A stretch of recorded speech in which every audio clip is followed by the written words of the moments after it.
இப்போ இருக்கக்கூடிய big pass மாதிரியே கிட்டத்தட்ட ஒரு 80 வருஷத்துக்கு முன்னாடி ரஷ்யாவில் நடத்தப்பட்ட ஒரு மிகப்பெரிய ரிசர்ச் தான் இந்த ரஷ்யன் ஸ்லீப் எக்ஸ்பெரிமெண்ட் அப்படின்றது. இந்த ரஷ்யன் ஸ்லீப் எக்ஸ்பெரிமெண்ட் அப்படின்றது அந்த காலகட்டத்திலேருந்து இப்போ வரைக்கும் நிறைய பேர் நம்பிட்டு இருக்கக்கூடிய ஒரு விஷயம். இதை ரஷ்யா இல்லை நாங்கள் இதை பண்ணலாம் அப்படின்ற மாதிரி ஸ்ட்ராங்காக சொல்லிகிட்டே இருக்காங்க. பட் நிறைய நாடுகளும் சரி, நிறைய பத்திரிகைகளும் சரி, இது உண்மையிலேயே அவங்க பண்ணாங்க, இந்த மாதிரி ஒரு கொடூரமான விஷயத்தை ரஷ்யா பண்ணிச்சு அப்படின்ற மாதிரி ஆணித்தரமாக நம்பிட்டு இருக்காங்க. ஸோ இவ்வளவு பேர் பேசுகிற அளவுக்கு இந்த ரஷ்யன் ஸ்லீப் எக்ஸ்பெரிமெண்ட்ல என்ன இருக்கு, எதனால இதை பற்றி இவ்வளவு பேர் பேசுகிறாங்க, அண்ட் இதுக்கு பின்னாடி இருக்கக்கூடிய மிஸ்ட்ரி என்ன, அண்ட் அந்த எக்ஸ்பெரிமெண்ட்டில் என்னதான் நடந்துச்சு அப்படின்றத முழுக்க இந்த வீடியோவில் பார்க்க போகிறோம். அதுக்கு முன்னாடி நீங்கள் நம்மளோட சேனலுக்கு சப்ஸ்கிரைப் பண்ணல அப்படின்னா மறக்காமல் சப்ஸ்கிரைப் பண்ணிக்கோங்க. அப்போனா தான் நான் போடக்கூடிய எல்லா வீடியோஸுமே உங்களுக்கு உடனுக்குடனே நோட்டிஃபிகேஷனில் வரும். ஸோ வாங்க வீடியோக்குள்ளே போகலாம்.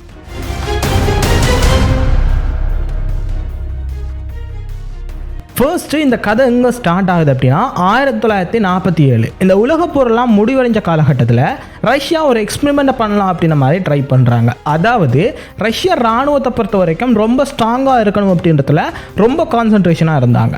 ஸோ அதனால் அவங்களோட இராணுவத்தை இன்னுமே டெடிக்கேட்டடாக வச்சுருக்கணும், அவங்க ராத்திரி பகலாக கண்முழிச்சு அவங்க ஒர்க் பண்ணணும் அப்படின்றது தான் இவங்களோட மிகப்பெரிய நோக்கமாகவே இருந்துச்சு. ஸோ இப்படியான சோல்ஜர்ஸை உருவாக்குறதுக்காக ஒரு கேஸ் அப்படின்றத கண்டுபிடிக்கிறாங்க. அந்த கேஸை பொறுத்த வரைக்கும் ஆல்மோஸ்ட் ஒரு 15 நாட்களுக்கு அவங்களுக்கு தூக்கமே வராத மாதிரி தடுக்கும். ஸோ அந்த கேஸை திட்டமிட்ட மாதிரி செய்துட்டாங்க அப்படின்னா அந்த கேஸை பயன்படுத்தக்கூடிய அத்தனை சோல்ஜர்ஸுமே ஆல்மோஸ்ட் ஒரு 15 நாளைக்கு இரவு பகல் அப்படின்னு சொல்லிட்டு எந்த நேரமுமே பார்க்காம தொடர்ந்து சண்டை பிடிச்சிக்கிட்டே இருப்பாங்க. ஸோ இது உலக அளவில் எந்த சோல்ஜர்ஸ்டையுமே இல்லாத ஒரு மிகப்பெரிய பவர் அப்படின்னு பார்த்தாங்க. ஸோ இந்த பவர் மட்டும் ரஷ்யா கிட்ட கிடைச்சிருச்சு அப்படின்னா அந்த டைமில் எந்த நாட்டையுமே எதிர்த்து ஜெயிக்கக்கூடிய ஒரு மிகப்பெரிய சக்தி ரஷ்யா கிட்ட வந்துடும். ஸோ அந்த ஒரு எக்ஸ்பெரிமெண்ட்டை பண்ணலாம் அப்படின்றதுக்காக இவங்க இந்த கேஸ் அப்படின்றத ரெடி பண்ணுறாங்க. இந்த கேஸை ரெடி பண்ணதுக்கு அப்புறமா தான் இதோட மிஸ்ட்ரி அப்படின்றது ஸ்டார்ட் ஆகுது. ஸோ இப்படி கண்டுபிடிக்கப்பட்ட இந்த மருந்தை அவங்களோட சோல்ஜர்ஸ்கிட்ட பயன்படுத்துகிறாங்க அப்படின்னா மேபி அதை ரிஜெக்ட் ஆகிடுச்சு அப்படின்னா அந்த சோல்ஜர்ஸ் இறந்துருவாங்க அப்படின்றது அவங்களுக்கு தெரியும். ஸோ இது எப்படியாவது செக் பண்ணணும் அப்படின்றதுக்காக அவங்கக்கிட்ட இருந்த கைதிங்களை யூஸ் பண்ணுறாங்க. அந்த கைதிங்க கிட்ட போய் எங்ககிட்ட ஒரு கேஸ் அப்படின்றது இருக்குது, அந்த கேஸை நாங்கள் செக் பண்ண போகிறோம், ஸோ அந்த செக் பண்ணுறதுக்கு நீங்கள் ஒத்துழைச்சிங்க அப்படின்னா அந்த கேஸ் சக்ஸஸ்ஃபுல்லாக முடிஞ்சதுக்கப்புறமா நீங்கள் உங்களோட வீட்டுக்கு போக முடியும். இல்லை அப்படின்னா நீங்கள் இந்த ஜெயிலையே கிடந்து சாகிற வரைக்குமே உங்களால் இந்த ஜெயிலில் தான் இருக்க முடியும், உங்களால் வெளியவே போக முடியாது அப்படின்ற மாதிரி ஒரு டிமாண்ட் அப்படின்றத வைக்கிறாங்க. பட் இதை நீங்கள் தான் சாய்ஸ் பண்ணணும், நாங்கள் எதுவுமே சொல்லலை அப்படின்ற மாதிரி ஒரு ஓப்பன் சோர்ஸையுமே விடுறாங்க.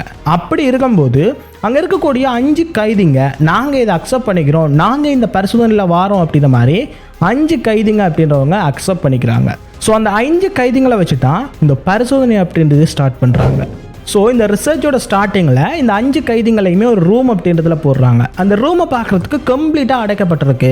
அங்கே ஒரு கண்ணாடி மட்டுமே வைக்கப்பட்டிருக்கு. அந்த கண்ணாடியில் உள்ளே இருக்கிற கைதிங்களால் வெளியே இருக்கிற யாரையுமே பார்க்க முடியாது.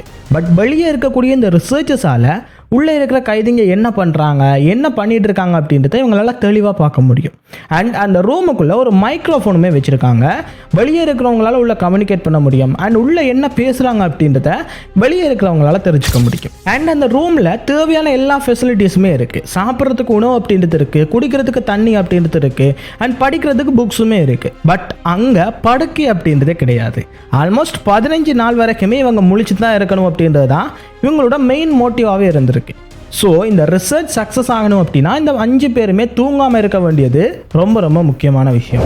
ஸோ இப்படி இன்ஜெக்ட் பண்ணி ஒரு 3 நாட்கள் வரைக்கும் அங்கே இருக்கக்கூடியவங்க அவங்களோட லைஃப்பில் நடந்த விஷயங்கள், அவங்க என்ன மாதிரியான எக்ஸ்பீரியன்ஸில் இருந்தாங்க, எதனால் இந்த ஜெயிலுக்குள்ளே வந்தாங்க, அண்ட் அவங்களுக்கு இருந்த சந்தோஷமான விஷயங்கள், அவங்களோட ஃபேமிலி விஷயங்கள் அப்படின்ற நிறைய சந்தோஷமான கலந்துரையாடல்கள் அப்படின்றது அங்கே இருக்கக்கூடிய அந்த 5 பேர்கிட்டையுமே நடக்குது. பட் அந்த 5 பேருமே அந்த 3 நாட்களில் தூக்கம் அப்படின்ற ஒரு விஷயத்தை பற்றியே பேசலை. ஸோ அந்த ரொம்ப டெடிக்கேட்டடாக முழிச்சு ரொம்ப எனர்ஜியாக அந்த 5 பேருமே பேசிக்கிட்டு இருந்திருக்காங்க.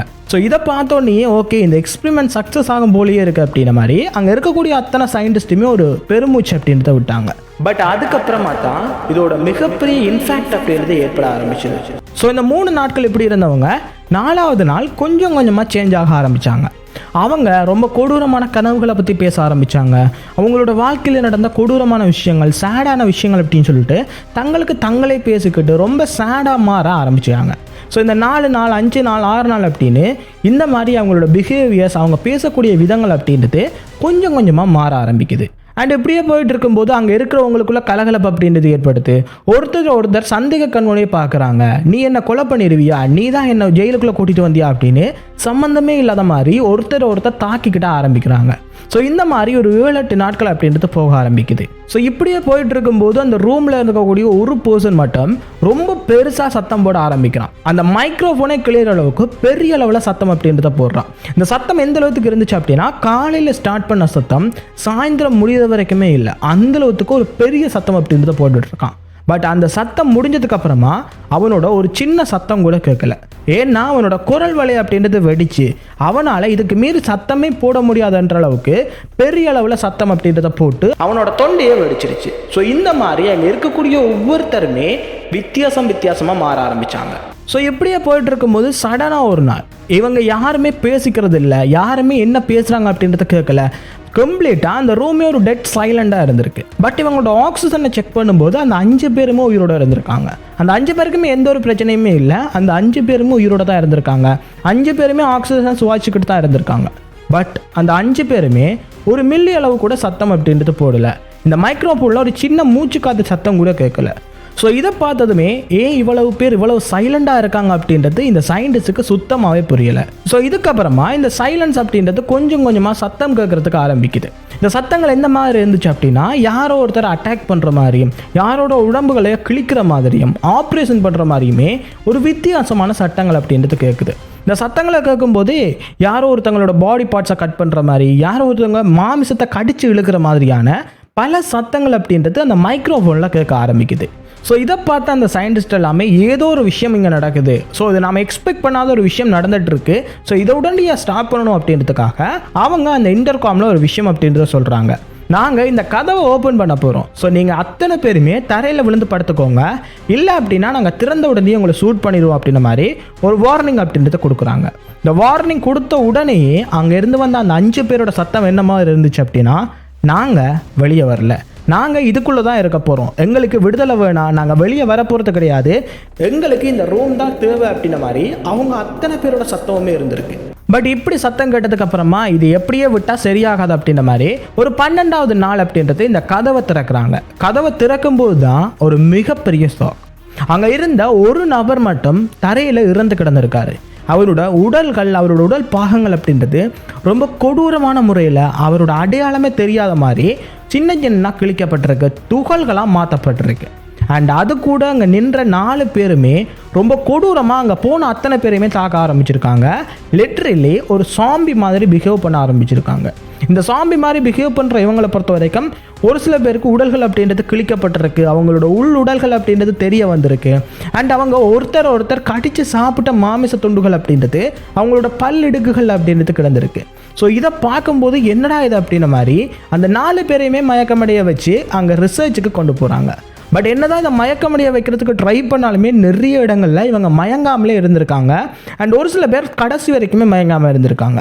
அவங்கள கட்டிட்டு போய் எப்படியாச்சும் வெளியே கொண்டு போகணும் அப்படின்னு சொல்லிட்டு அங்கேருந்து வெளியே கொண்டு போயிருக்காங்க. ஸோ அப்படி வெளியே கொண்டு போகும்போது அவங்க அத்தனை பேருமே எங்களுக்கு அந்த கேஸ் தான் தேவைப்படுது, எங்களுக்கு அந்த கேஸ் கொடுங்க, அந்த கேஸ் கொடுத்துங்க அப்படின்னா நாங்கள் அமைதியாக இருப்போம் அப்படின்ற மாதிரி அந்த கேஸுக்காகவே அதிகமாக அடிக்ட் ஆன மாதிரி இருந்துச்சு. அந்த கேஸை கொடுத்துட்டோம் அப்படின்னா அவங்க நிம்மதியாக இருப்பாங்க அப்படின்ற மாதிரி அவங்களோட சொற்கள் அப்படின்றது இருந்துச்சு. ஸோ இப்படி வெளியே இவங்களை எடுத்துகிட்டு வர முயற்சியில் கிட்டத்தட்ட 5 படை வீரர்கள் அப்படின்றது இறந்து போயிட்டாங்க. ஏன்னா அவங்க அத்தனை பேரையுமே ரொம்ப கொடூரமான முறையில் இவங்க தாக்கியிருக்காங்க. அதனால் அந்த 5 படை வீரர்கள் அந்த ரூம்லேயே இறந்து போயிருக்காங்க. மீதி இருக்கக்கூடிய இந்த 4 பேரையுமே தூக்கிட்டு வந்து இவங்களுக்கான ரிசர்ச் அப்படின்றது நடக்குது. அண்ட் இவங்களோட உடல் பாகங்களை ஒட்ட வைக்கிறதுக்காக ஆப்ரேஷனுமே நடக்குது. பட் அதில் ஒரு சில பேர் இந்த அனஸ்தீசியா கொடுக்காம எனக்கு ஆப்ரேட் பண்ணுங்க, எனக்கு அந்த பெயின் அப்படின்றது பிடிச்சிருக்கு, எனக்கு அந்த பெயினோடையே நீங்கள் கட் பண்ணி ஆப்ரேட் பண்ணுங்க அப்படின்ற மாதிரி அங்கே இருக்கக்கூடிய டாக்டர்ஸ் அண்ட் நர்ஸ் கிட்ட சொல்லியிருக்காங்க. ஓகே, இதை மாதிரியே பண்ணலாம் அப்படின்னு சொல்லிட்டு அங்கே இருக்கக்கூடிய டாக்டர்ஸும் சரி அங்கே இருக்கக்கூடிய நர்ஸுமே சரி அந்த ஆப்ரேஷன் அப்படின்றத ஸ்டார்ட் பண்ணுறாங்க. பட் இங்கே நடந்த ஒரு விஷயந்தான் நம்ம நினைச்சு கூட பார்க்க முடியாத மாதிரி இருந்திருக்கு. பொதுவாக ஒரு ஆப்ரேஷன் நடக்குது அப்படின்னா அந்த அனஸ்தீசியா கொடுத்து தான் இந்த ஆப்ரேஷன் அப்படின்றத பண்ணுவாங்க. ஏன்னா அந்த பெயினை நம்மளால் தாங்கவே முடியாது. பட் இந்த மாதிரி அவங்களுக்கு ஆப்ரேட் பண்ணும்போது அவங்களோட கால்களை அவங்களோட உடம்புகளை கிழிக்கும் போதும் அவங்க அதை பார்த்து சந்தோஷப்பட்டிருக்காங்க. அண்ட் சந்தோஷமாக சிரித்து பேசிக்கிட்டே இருந்திருக்காங்க. என்னடா இது அப்படின்னு பார்க்கும்போது சடனாக அந்த 4 பேருமே இறந்து போயிருக்காங்க. ஸோ இந்த மாதிரி அவங்களுக்கு ஆப்ரேஷன் அப்படின்றது சக்ஸஸ்ஃபுல்லாக முடியுது. பட் என்னதான் ஆப்ரேஷன் சக்ஸஸ்ஃபுல்லாக முடிஞ்சாலுமே அதில் இருக்கக்கூடிய 3 பேர் அப்படின்றது உடனடியாக இறந்து போயிடுறாங்க. இந்த ஆப்ரேஷன் முடிஞ்சு ஒருத்தர் மட்டும் உயிர் தப்பி இருந்தார். பட் அவருமே இறக்குற தருவாய் அப்படின்றது இருந்தார். அண்ட் இறக்குற தருவாயில் ஒரு விஷயம் அப்படின்றது சொல்கிறாரு, நீங்கள் தான் எங்களுக்குள்ளே இருக்கக்கூடிய இந்த மிருகம் உங்களுக்குள்ளே இருக்கக்கூடிய மிருகம் தான், எங்களுக்கு வெளியே வந்துருச்சு, பட் உங்களோட மிருகம் இன்னுமே உள்ளே தான் இருக்குது அப்படின்ற மாதிரி ஒரு விஷயத்த சொல்லிட்டு இறந்து போகிறாரு. ஸோ டோட்டலாக அந்த 5 கைதிகளுமே அந்த இடத்துல இறந்து போயிட்டாங்க. பட் இந்த ஒரு இன்சிடெண்ட்டுக்கு அப்புறமா ரஷ்யா இந்த எக்ஸ்பிரிமெண்ட்டை பண்ணவே இல்லை அப்படின்ற மாதிரி ஸ்ட்ராங்காக சொல்லிட்டு இருக்காங்க. பட் இப்போ வரைக்கும் நிறைய பத்திரிகைகளும் சரி நிறைய பேரும் சரி இது உண்மையிலேயே நடந்துச்சு அப்படின்ற மாதிரி நம்பிட்டு இருக்காங்க. அண்ட் ஒரு சில பேர் இது உண்மையிலேயே நடக்கலை, இது ஒரு க்ரீப்பியான ஸ்டோரி, இது ஒரு நாவலில் வெளிவந்த ஸ்டோரி அப்படின்ற மாதிரி இன்னொரு சைட் சொல்லிட்டு இருக்காங்க. ஸோ எது எப்படி இருந்தாலுமே இந்த எக்ஸ்பிரிமெண்ட்டில் மாட்டினா அந்த 5 பேரோட லைஃப் எப்படி இருந்திருக்கும் அப்படின்றத ஒரு நிமிஷம் இமேஜின் பண்ணி பாருங்கள். ஸோ இந்த மாதிரியான எக்ஸ்பிரிமெண்ட்ஸ் அப்படின்றது இப்போயுமே நடந்துக்கிட்டு தான் இருக்குது. பட் நிறைய பேருக்கு தெரியறதில்ல. ஸோ இந்த வீடியோ உங்களுக்கு பிடிச்சிருக்கு அப்படின்னா மறக்காமல் சப்ஸ்கிரைப் பண்ணிக்கோங்க. இந்த மாதிரி இன்ட்ரெஸ்டிங்கான நிறைய வீடியோஸ் அப்படின்றது நம்ம போஸ்ட் பண்ணிக்கிட்டே இருக்கோம். அதெல்லாம் மிஸ் பண்ணாமல் பார்க்கணும் அப்படின்னா அந்த பெல் பட்டனை கிளிக் பண்ணி வச்சுக்கோங்க.